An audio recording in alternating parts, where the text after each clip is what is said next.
Hi, in this video we will discuss PyTorch datasets and DataLoaders, which are two data management components that are important for model training and evaluation. You can think of datasets as containers that put together your images and labels, and DataLoaders as conveyor belts in a factory that feed this wrapped data to your models.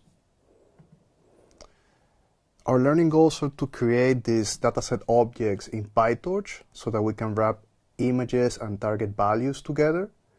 We're going to also implement DataLoader to feed data to a model. And we also want to understand the connection between DataLoader and stochastic gradient descent. So here we have the most important part of our setup. In PyTorch, every tensor has a batch dimension. This is because computing devices, GPUs or CPUs, process a group of images together, and these are loaded in the random access memory at the same time.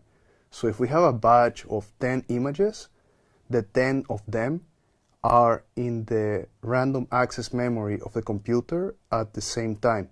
And this is a dimension that we must specify in every PyTorch tensor that we use to train a model.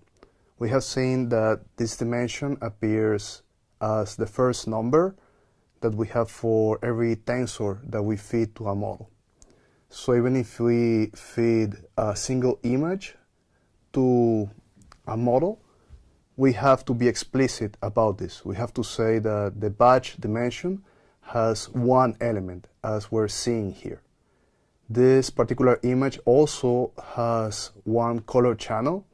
It only has the grayscale channel, so its dimensions are 1, 1, 28 times 28. 1 for the image batch dimension, 1 for the channel dimension, and 28 times 28 for the color of pixels. How do we create these batches automatically in our datasets? We use the DataLoader for this. And in this slide, we see how we feed the training data to the model. We have defined a batch size of 32, which means that we're going to be processing 32 samples simultaneously. And the DataLoader is configured with two important parameters. Dataset, which is the source of the training data, and these are the images and labels that have been wrapped together, and shuffle equal true. This randomizes the data order at every epoch so that we prevent learning sequence-specific patterns. This is something that is very important for us to do the update in stochastic gradient descent without having the updates have some spurious correlations depending on the order of the images. Notice that we're also doing a couple of instructions to manage the usage of the memory.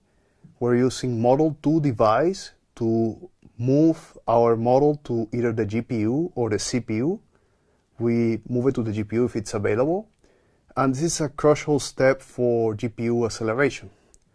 The green tick box reminds us to check the available GPU RAM using the command NVIDIA -SMI, which will help us prevent out-of-memory errors. We don't want to create batches that are bigger than the available memory that we have in our computer. So we have also the training loop.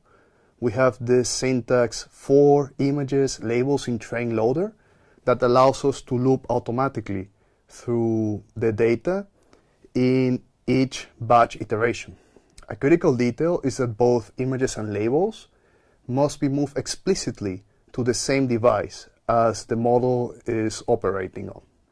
So a common mistake to avoid is forgetting to move these inputs or labels to the computing device where we have the model. So the batch size of 32 is something that is very standard. It's something that you will see as the default choice in many samples of code that you find online. This is because it's a power of 2. We index memory on the device faster if we use a number that is a power of 2. But there is something very important to consider, and that is that the batch size affects the model convergence. It might be that in some datasets, the model will converge faster and to a lower minima in the loss, while using a smaller batch size than in others. This is something that we need to explore in a particular dataset. The batch size has a deep connection with the stochastic gradient descent. Notice that the batch size affects how many data points we consider before we compute the gradient of the loss with respect to the current weights. And something that we see in this particular example is that we're shuffling the data in the training set, but we're not shuffling the data in the validation and test set.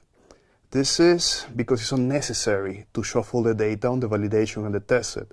We want to have reproducible evaluation metrics in validation and testing, and we want to maintain a consistent debugging and error analysis.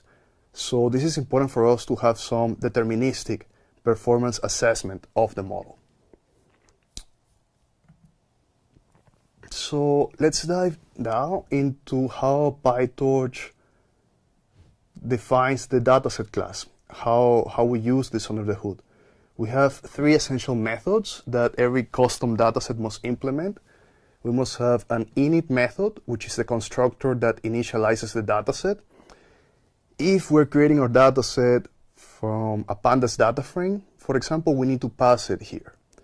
We need to, here in this example, we have these flag labels used to indicate whether we're using label data. And we have this transform, which is an optional pre-processing step, which we have defined as none by default.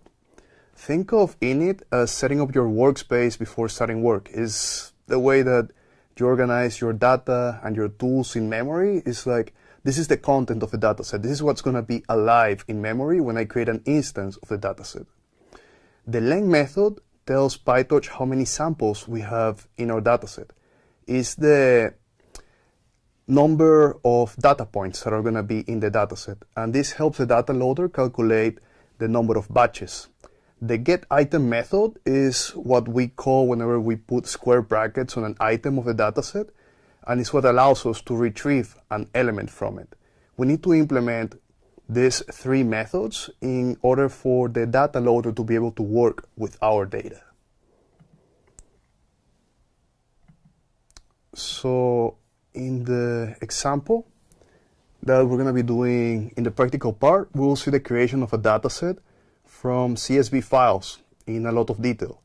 We'll be participating in the digit recognizer competition in Kaggle and make a submission. For this, we need to create our own dataset by defining the init, getItem, and len methods.